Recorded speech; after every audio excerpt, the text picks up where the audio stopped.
Hi, everybody. Next up, we have Nicola. So Nicola's flew a long way to come here to talk to you guys. Nicola is based out of our Amsterdam office, and he is a developer evangelist for Git. He lives and breathes this technology. Now, if you've read any Atlassian blog post or article on Git, pretty sure he wrote it. So this is the master that's going to help you master Git as well, and I hope you guys enjoy his talk. Let's start. Hey, thank you. Very kind, but you haven't heard yet what I have to say. So hi, I'm George McFly. I am your density.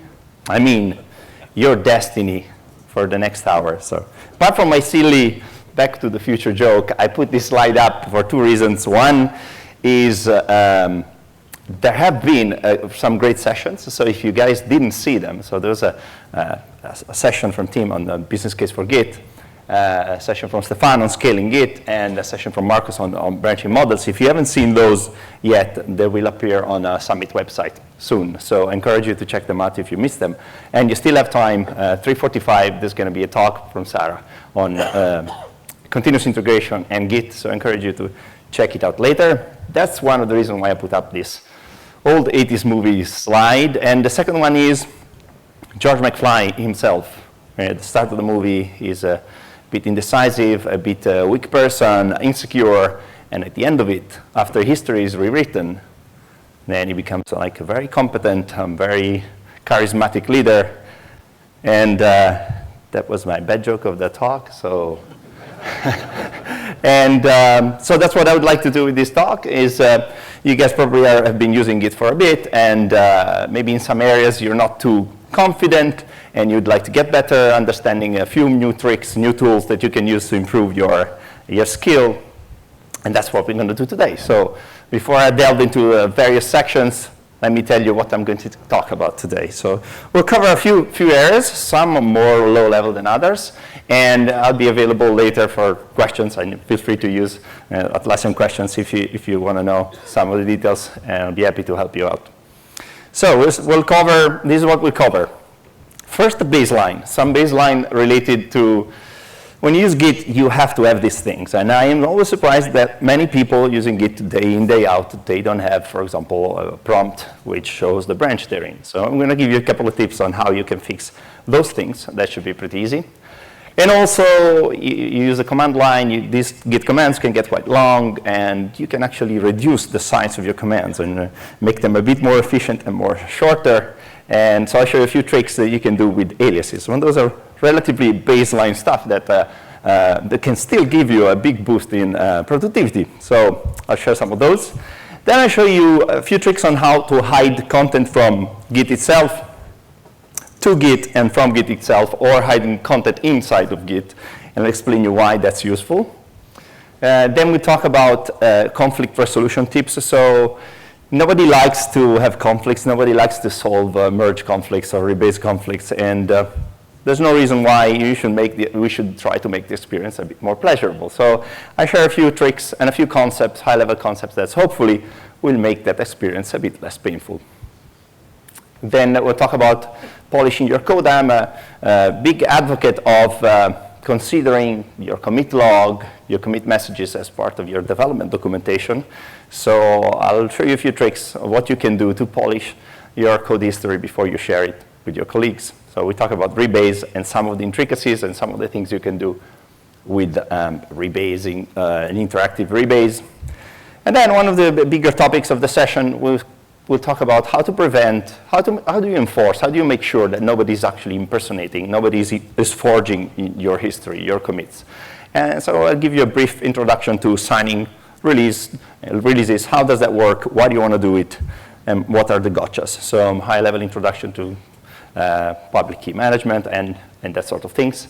And finally, I'll cover broadly some of the questions I get a lot about how do you handle project dependencies with Git, which is a complex topic, and I'll give you some guidelines on some ideas on how you can do it in your projects. So that's the plan. So let's start from the simple things first. And so I want to make sure that if you're using Git day in, day out, you have a baseline, a basic setup that will help you out. So If you use a shell, the shell should show you the branch you're in, and if there's any changes in your working directory, how many lines you've edited. Are there missing files that you need to add to your repository? So if you don't already have it, there's one I particularly like. It's called Liquid Prompt. You can download it at that URL. Actually, it's a short URL for you to check out. So what it does, it adds basically tags your command line, and it will annotate and show you which branch you're in. If there are code changes, if you added a few lines of code to your current working directory, remove some lines of code, if there's files that are uncommitted. So this will give you just a very quick insight in what's happening in your current working directory right now. And it's extensible. It has a lot of bells and whistles. And the small symbol you see there at the end, the plus and minus, is the Git symbol. That means you are in a Git repository, but it also tracks other kinds of repositories if you have to work with Mercurial or other systems. So if you don't already have your own shell script that annotates your shell, I would encourage you to check this one out, which is very good. It's the one I use. And this will make your experience more pleasurable, and it's a very basic thing you can do easily. Then I want to talk about aliases, because if you start from these really basic building blocks of Git usage, and you do them well, those will enhance your experience of working with Git. So what's an alias? Well, it's just a shortcut. So it's a way, instead of typing this really long command, you type this shortcut and accomplished exactly the same thing. So if you guys you might have already defined one, maybe you have copied the list from people, and the way I encourage you to do it is to actually build up your list of aliases as you go. That way you will own them and you will know exactly when to use them and what they do. If you pick up a big long list from some website or from the list I'll share with you later, what you'll do is you will never know what's the code, what's the short version of what you want to accomplish. So start small and build incrementally. Well, just for a brief introduction, aliases you can define in the Git configuration file, the .gitconfig, which generally rests in your home folder. You add a section called alias, and the simplest version of aliases are defined like this. So just the shortcut you want to use. In this case, I decided ls equals the git command that is a bit longer form that you want it to perform. And so, for example, in this slide, I show you git log --1 line, will show you a list of the commits, just to the bare minimum, just to the hash code of the commit, the SHA-1 of the commit, and the commit message. And then now, every time I type git ls, that's what will come up. And so far, it's simple. Everything is simple. But even with these very simple aliases, you can accomplish really interesting and useful things. So I'll just show you another one. So this one is the one I use a lot. And so imagine you've just committed something, and you realize by looking, you have a file open, and you realize there's a typo.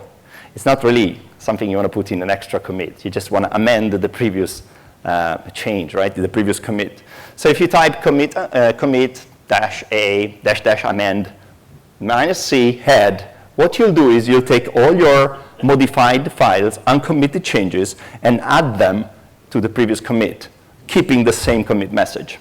So it's a very useful shortcut, and I have it mapped to CAA. And now whenever I know, oh, actually, I have to change this and add this file to the staging area, and I type git CAA, and it goes into the previous commit.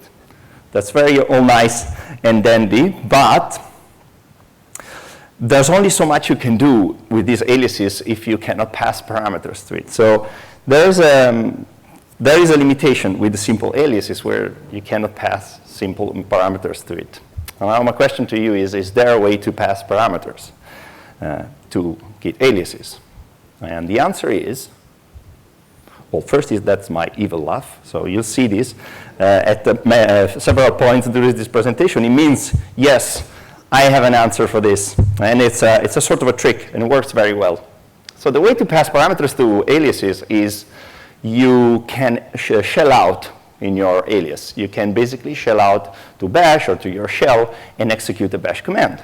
This allows you to attach multiple Git commands and even pass parameters to your aliases. So you basically wrap your command around an anonymous bash function, which is in this case is called f, and then you call that f function at the end.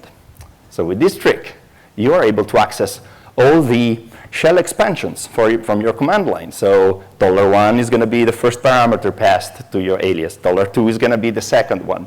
And $at, which is very useful, is all the command line, all the parameters that you passed on the command line. And this, you'll see how useful it is in some of the examples I'll show you later. So with this, with this power in your hand, what can you do? Well, so I'll give you an example. So it basically becomes a sort of mini DSL, so a small programming language you can extend and build these really awesome Git commands. So I'll give you an example, and maybe you're in a team and you have to often add forks of people to your repository. You need to add the remotes and so the command is git remote add some name and then a some Bitbucket repository. It's a long mouthful to type all the times. Can we shorten it out? Well, if I could use variables and add the $1 and $2 there, and I could do that like this, then I wrap it into my anonymous function, and now I've created a shortcut which is RA, and I can invoke it like this: git RA John Smith. I want John Smith and the project, and that's going to work in the command line. And I made a very long command, a short one, very useful. And this is just an example of what you can do with slightly more advanced aliases. So as I said, I encourage you to grow your aliases organically, because that way you will own them and you will remember them. But if you want to have some ideas of what's useful, I have collected my aliases on Bitbucket and be using them for a long time. Some I use more, some I use less, but that might give you an idea of things that might be useful for you. So check them out, but only incorporate the ones that you think you might use. That way they will be useful. Next is powers of invisibility. And I really love this picture. I was looking for, how do I represent like being invisible? And can you spot the secret animal hiding there? This is an image of a campaign for abandoned dogs, and I found that very nice, because I want to show you a few things, useful things to hide stuff from Git. And so the most basic things, most of you guys probably are familiar with a file called .gitignore. That file contains like patterns and or to pointers to files or to folders, and that Git will actually ignore. So if you make a pattern, you don't want this temp file always to show up in your Git status, you can just add it to the git ignore and be done with it. And that's relatively simple. You can even define some patterns in the core section of your gitconfig file, and you can do a global exclude. And so you can exclude temp files for all your projects at once. That's relatively simple, straightforward. But, there's a but. What if the file you want to actually ignore and ask Git to ignore has already been committed? So, and I'll explain you why that happens, and it happens sometimes in software teams. And is there a solution to that? Because it's tricky, you know. Git is tracking it. It's tracking it in his model. So how do you tell Git to ignore it? Is there a solution? Evil laugh.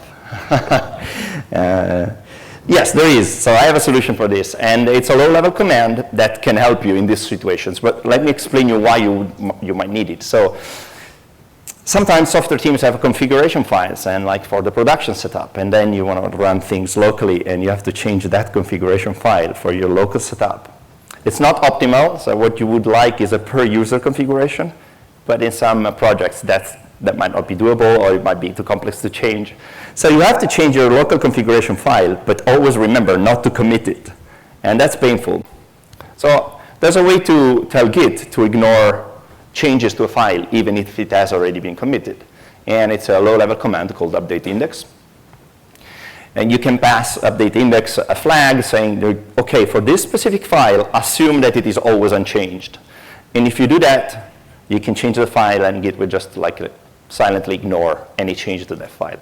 So it might be useful for some of these scenarios where there's this global configuration file that you have to change, but then you don't want every time you don't want it to pollute your status commands and always to show up. And maybe you commit it, and then you break the production configuration. So that's a trick that you can use. If you want to do it, you can just add the --no to the same command, and you can reverse this operation. And if you've been using this trick for a bit, you will have a list of files that are silently ignored by Git, and how do you find out which one they are? So you need to do a special listing command. So ls files will print out all the objects that Git knows in his own database, all the file objects into the working directory. And -v will show you the flags that are associated with them. And so if you grab the lowercase h, that will show you those files that you have been ignoring. Obviously, now that you know how to create aliases, you want this to be an alias, right? So for your enjoyment, I have created alias for git assume, git unassume, and git list assumed that you can use to do this sort of thing. I have a disclaimer before you start using this widely, and that is you tell Git to ignore changes to it, and then if there are a merge incoming or an update to that specific file, Git will not react very well to it because, of course, you just told him to ignore any change to it. So it might give you some error messages. So you just need to remember to undo the assume whenever you're dealing with complex merges or rebases. That was a trick I wanted to share because it can solve the problem sometimes dealing with this sort of problem. Next up is talking about tips for conflict resolutions. So I was thinking, a nice slide for conflict resolution. What could I use? And I thought, yeah, of course, martial arts. This is the famous 1-inch punch of Bruce Lee. And I actually have a video of it. There you go. See. He knew how to solve conflicts. That's my second joke of the day. And it will loop for half an hour, and we'll have fun. Now, but before I go on with it, like just very briefly, for those that are confused or don't know and want to know exactly, so I want to tell you what's a conflict. It's very simple. 2 lines of development, 2 separate developers or 2 branches, and somebody has changed exactly the same line in exactly the same file, and then you want to put those changes all together. And Git is very good at reconciling changes if they happen at different parts of a certain file, but if 2 persons at the same time of 2 incoming commits actually modify the same line, then Git cannot decide automatically what to do. And so it requires human intervention, and that's what we call a conflict. And somebody manually has to tell Git which of the versions is the right one and how to weave in the 2 competing changes. So there's another couple of things I want to clarify when you work with conflicts with Git, and it's the naming of the 2 competing parts. So whenever you have a conflict, Git defines something as ours and something as theirs, and sometimes people are confused. What do they mean? So let me explain you what those mean. So in the context of solving a conflict in Git, --ours or our code is the code we started with. So the currently checked out branch before we started with a merge or a rebase. That's ours.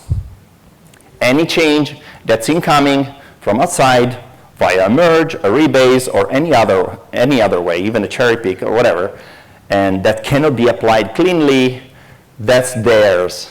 It is theirs even if the change incoming is yours. That's where the confusion sometimes happens. So any change incoming to your local currently checkout branch is theirs. So if you keep this in mind, it will be much easier to decide which one to pick. So let me show you how you would go about if you have a list. So imagine you have a conflict, and so oftentimes you really have to go manually and resolve the conflict manually and decide which of the things to apply. But sometimes it's very clear. You have an outdated branch currently locally, and some change that's actually some big refactoring comes in, and you know you want to keep what's coming, or the reverse. Or in this case, I'm showing you. Yeah. So how do you work out if, for example, you want to keep a change that's incoming exactly as it is? Well, you can check out the file as it looks in their version, so in the incoming version. So you can do git checkout --theirs and the file name. And then there's a next step in the conflict resolution with Git, which is then you have to tell Git that a certain file has been resolved, that there's no conflict anymore. You need to add that file to the index with the git add command, and that will signal to Git that that specific conflict is resolved. So see, it's a two-step operation. Modify the file and then add it to the index to signal that the conflict is resolved. And sometimes you can do it quicker. You can just check out ours, so my current version, or check out theirs, the incoming version. Is there a way to speed this up and make it a one single command for the situations where I know that I really want incoming change, or the local one? The answer is yes. I'll spare you the laughing evil face. And so it would be nice if you could write something like this, right? So if you could write git checkout -hours, all the files that I am pasting to the command line, and then at the same time add them all to the index. We know how to do this, right? We can create an alias for this. Yeah, so you wrap it around anonymous bash function, and now you have an alias that you can type git hours, the list of files that you want to keep as they are, or you can create a similar one, theirs, and list all the files that you know actually you have to keep whatever is coming, and you keep it like that. Now, as I said, just to clarify, that's not always possible, because oftentimes you have to go in the file and actually do the reconciliation yourself. But when it's possible, this is a very useful thing to do. So it should help you out when solving conflicts, when you have to do many of them, and it's clear-cut what you need to do with them. Next, related to conflicts, is I want to tell you about re. And I was about to ask you, who of you knows what re means? And then I noticed I have it on screen. So it means reuse recorded resolution. So what that means is, if you turn on this flag, which is global, you just type gitconfig --global re.enable true. It will turn on a flag, and Git will do this from now on. Whenever you have a conflict and you solve a conflict, Git will record, so the lines that were conflicting in this hunk were this line and this line on this file, and the way he solved it, my human master has solved it. He did this, and it will cache this operation on a side. So if Git ever sees the same conflict in the same line, in the same files again, it will know, hey, wait, you don't need to solve this. I already know how you solve this conflict. I will do that for you. So it's very useful. And so you just need to turn it on, and you'll have it. Now, somebody might ask me, when would this happen? Once I solve the conflict, then I'm done, right? I will not see it anymore. You know, actually, there are several scenarios in Git where you might have to solve the same conflict over and over again. One very simple one is when you use rebase to bring a branch up to date with master. All the commits that need to be replayed, if the first one conflicts, then you will have to solve that conflict over and over again a few times. But if you have this flag turned on, those conflicts are going to be mostly resolved automatically. So it's something to keep in mind and to turn on. So just let me show you very quickly how it works. Imagine we are in a conflict, and we just solved the hello Ruby now looks good. So I do git add, and to signal to Git that I have solved the conflict, and I commit it. And Git will tell me, I recorded this resolution. I saw how you solved this conflict. And if the conflict happens again, what Git will tell you is, I'm auto-merging. I resolved a hello Ruby conflict using a previous resolution. So it's a very useful thing. You can just turn it on and mostly forget about it. And sometimes you still will have to solve the conflicts. Sometimes it will be done for you. Okay, this was the cool tricks I wanted to show you about a conflicts resolution. Next up is few tricks about covering your tracks, and really love this short video. I'm going to play it for you.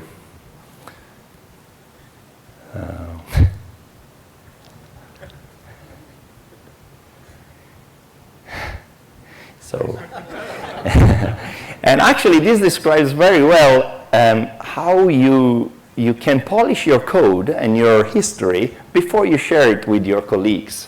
So as I said, history, your commit log is a very good way to communicate to your colleagues what's going on. And if it's full of temp, work in progress, fix that, with no really context and no detail, you're missing a lot of the power of Git and code collaboration. So let me show you a few things you can do to improve that. So how can rework your commits and polish your commits before you share your branches. So first, for those that are not very familiar or maybe have heard that rebase is bad, let me tell you very briefly what a rebase is.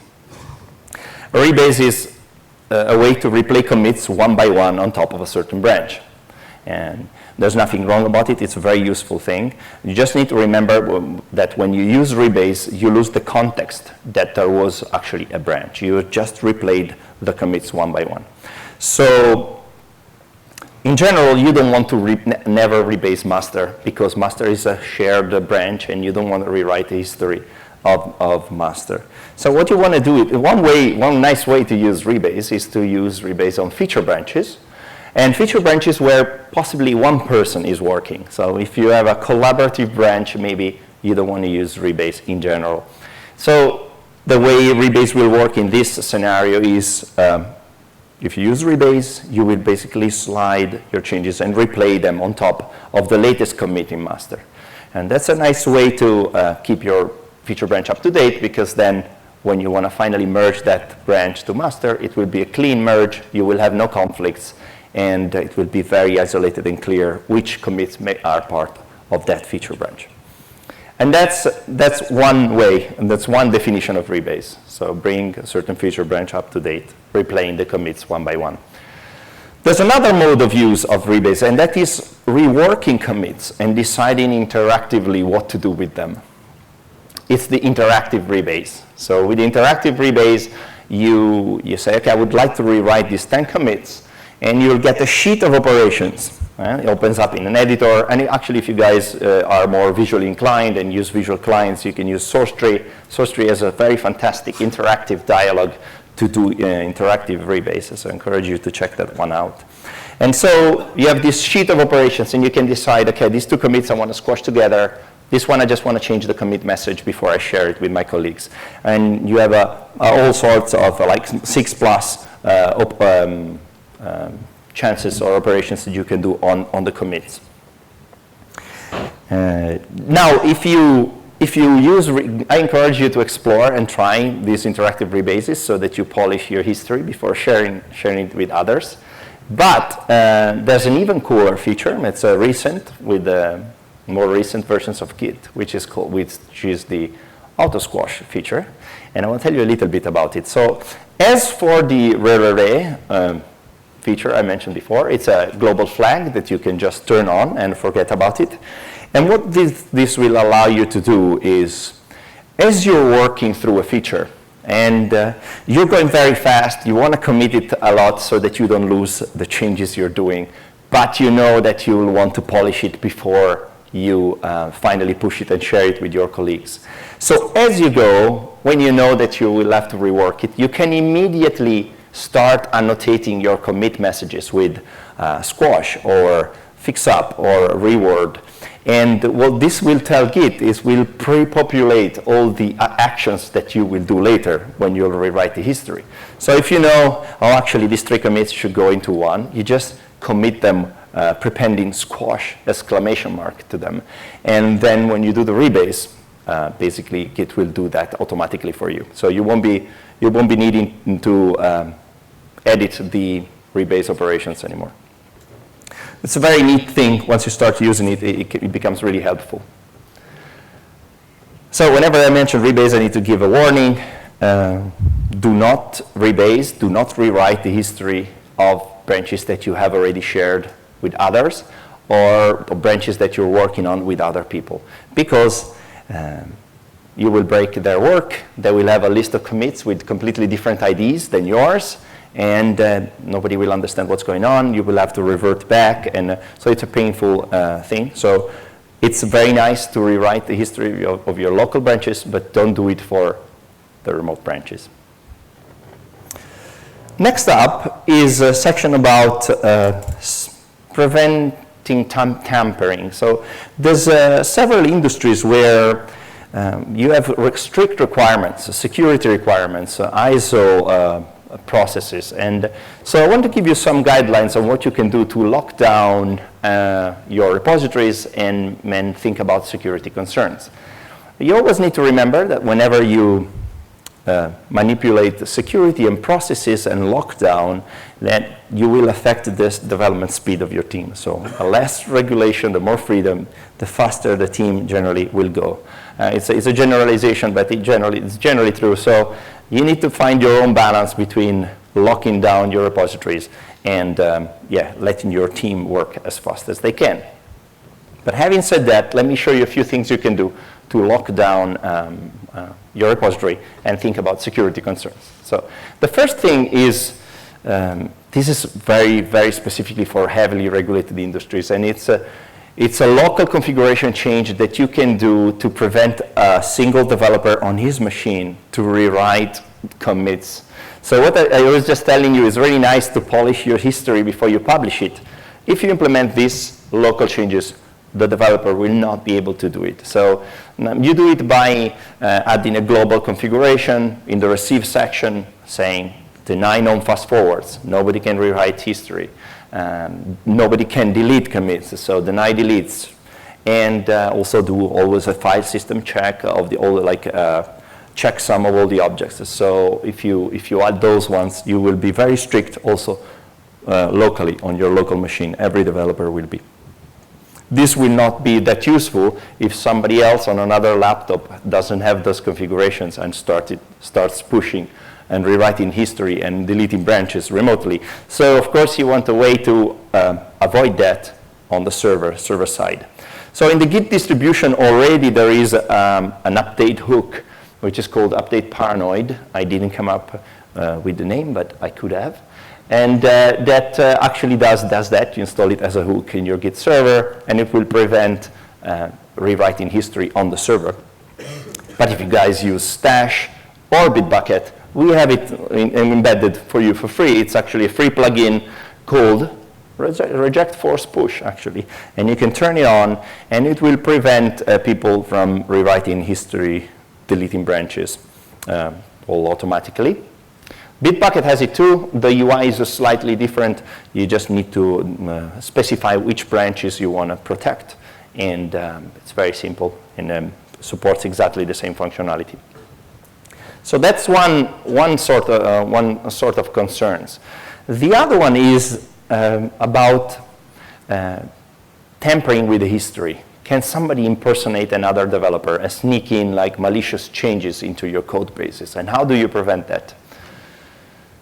So Git is fairly lax at the general level in relating to this. So nothing stops you from saying, hey, I am Elvis. I am committing this, and I'm still alive. And it will actually work. You will have author Elvis Presley in your code base, in your repository. And this is something that you don't want, especially like at times close to the release, you want to maybe certify that a certain release has been audited and it's exactly the one that you are saying you're releasing. So let me tell you a little bit about signing and how you can make sure that you can guarantee that's your senior management, your release managers, your senior developers have actually audited and certified a certain release. And we do this with just signing releases and with the public key encryption. So I'll start from the end, and it's very simple.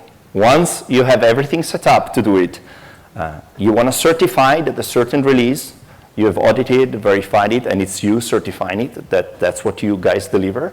You just create a tag where you actually add the -s. So it means I signed this with my stored identity in my key management, my public key. And if you add just the -s, you will have a signed tag. And if you want to verify a tag, you just do git tag -v, and that will verify that a certain tag is actually signed by somebody cryptographically. Now, why is this enough?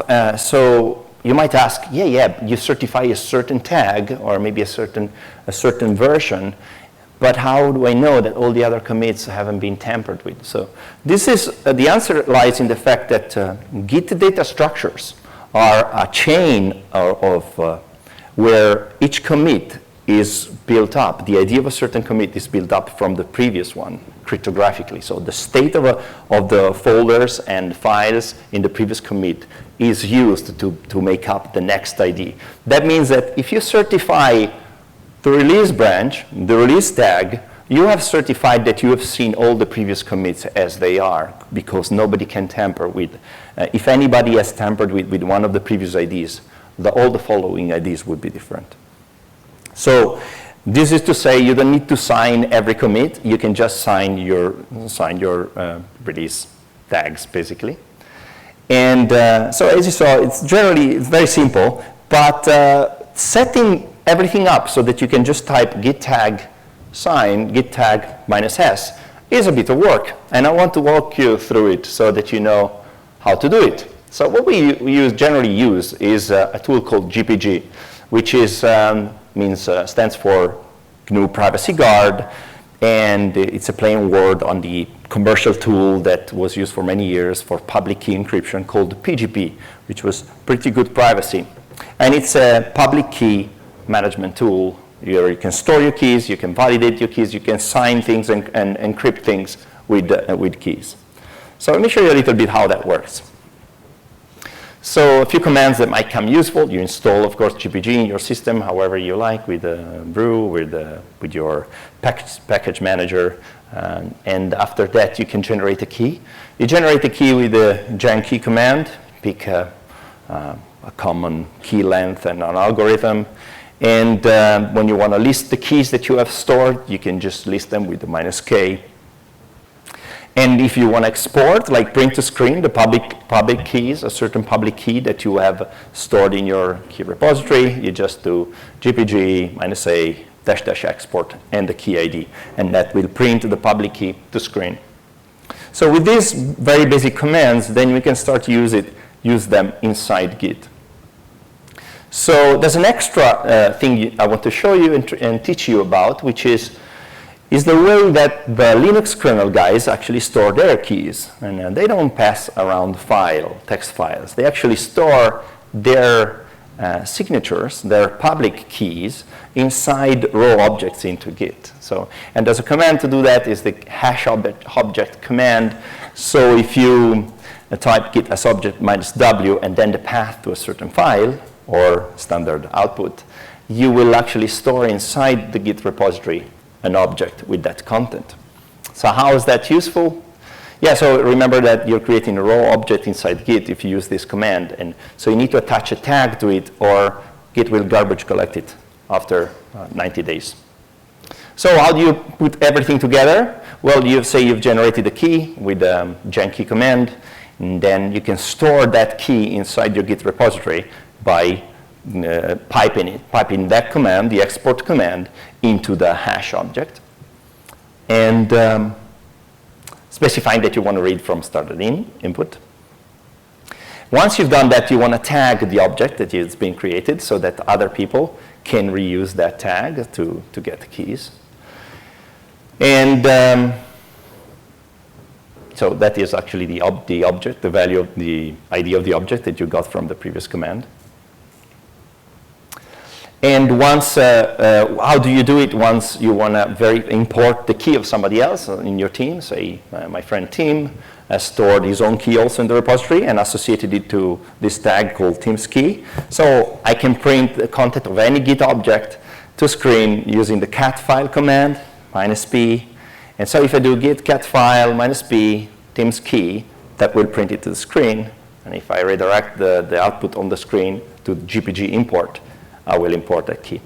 So once you have all this setup done, which I realize at the beginning to set up might take some work, but once you're done with that, then you can just assign commits with the git tag -s, and everybody can verify it with git tag -v.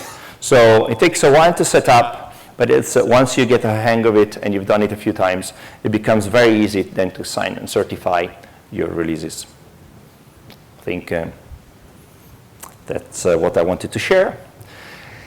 And finally, I want to tell you a little bit about Git and project dependencies. I get this question often, and the question is, well, actually I have it on screen. How do you handle project dependencies with Git? And it's a complex problem. As software projects grow in size, you want to modularize it and keep things that are independent if you can. But splitting a project is painful. So there's some big software companies that actually know all the pains of handling modules and keeping up to date and synchronize the different parts of your solutions, and that they even try to keep everything together. So recently, I read an article from Facebook where they have this huge 100 million plus lines of code in a single repository. And so that's crazy. It solves a whole category of problems, but it creates another category of scaling problems. In our case, at Atlassian, we modularize and split everything. So the Stash project has more than 30 modules that are pulled in at build time. So the broad answer I have for you on how to handle project dependencies with Git is do not use Git for project dependencies. And don't be disappointed, though, because there are plenty of build and dependency tools in the industry, and that have been working and have been in development for many years. And for any technology landscape that you guys might use, there is one available. I challenge you to tell me if there is no one for your industry. So come and tell me. So I just give you a few names. So for example, if you're developing with Java, obviously you've heard of Maven, or Gradle is the new kid on the block. And so we, for example, for a Stash project, we use Maven and we use Bower for the JavaScript components. If you use Node, who's very popular right now, you use NPM. If you use front-end JavaScript without Node, you probably use Bower or Component.io. There's for every platform, for every language, there is a dependency tool that you can use. Like for Python, there's pip, there's easy install. For Ruby, there's, of course, the Ruby gems, and there's bundler. For C#, there's NuGet. So if you, sometimes people are not aware that there's a solution also for the Windows world. And for C++, I heard good things about Ivy. Some people make CMake work. And for Objective-C, there's CocoaPods. And so I could go on. There's like for every landscape, for every platform, there is a dependency management tool. That could help you solve the problem. Sometimes that's not possible. So there's a lot of solutions. Another one that you could consider is using submodules. Submodules have pros and cons. They have some quirky way to them, which I'm not a big fan of them. But I recently wrote, a few months ago, I wrote an article on the pros and cons of Git submodules, and as compared to Git subtrees, which is a slightly less solution that it requires less context and less modifications to your workflow. So it's another way that you could try to solve the problem is by using Git subtree. And because this problem in the industry is quite common, and there have been also more recent tools that came about to try to tackle this. And I'll just mention a few and encourage you to check them out, because there, as always, there's never one single answer for these concerns. So recently, Google has been using a tool called Repo, Android Repo, which is a layer of abstraction on top of Git that is actually developed to pull out Git dependencies in a central project. But there's many more. There's a build tool built by the Chromium developers. There's Facebook Buck, Twitter Pants. So there's several things you can check and see what fits your organization or your project. If you want to review these ideas and check a few of the tools, and you don't need to take a screenshot of the list. I saw you did, but it's OK. You can actually go to here, and I have some documentation for you on this, where some ideas I collected, and that might be useful. So with this, I think I'm wrapping up. Thank you very much for your time, and there's probably 5 minutes for questions. So thank you.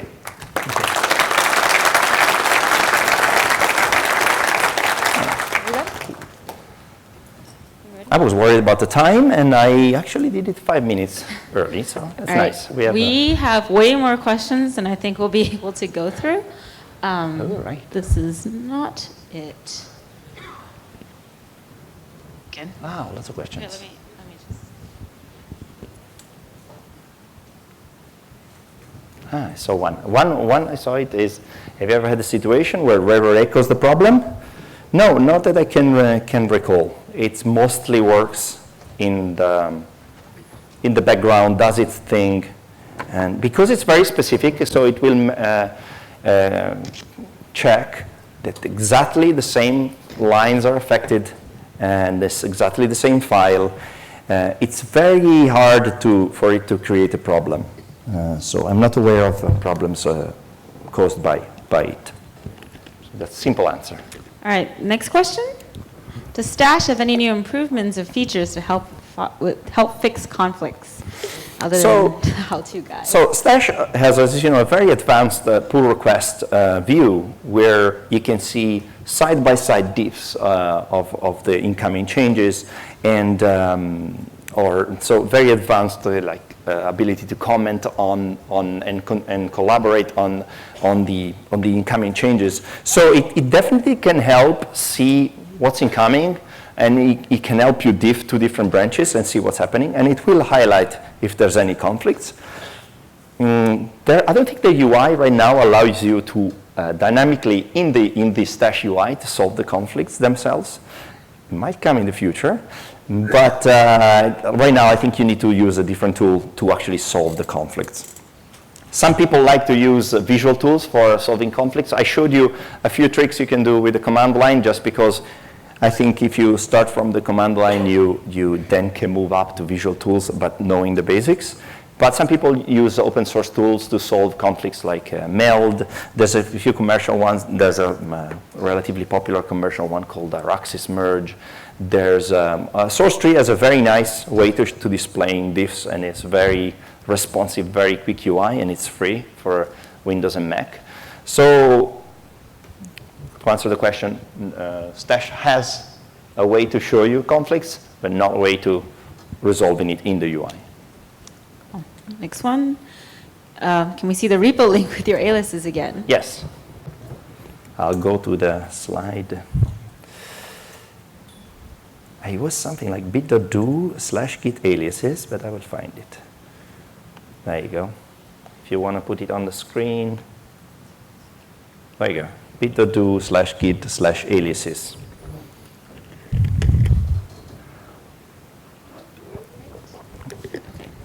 Next question. Yep. How out of sync does a feature branch need to be before rebasing? Oh, there's no guideline. I say it's always nice to have the feeling you're working on a feature branch that is up to date. That means there won't be any conflicts when you finally merge it. So the more up to date you can keep it, the better. Sometimes that's not always possible, and you might well be working on intricate changes, and you want to make sure that you get them right before getting your feature branch up to date. But the more often you can do it, and the more frequently, that's good. I would say as often as you can. There's no special requirement. Remember this thing, and that feature branches are supposed to be short-lived.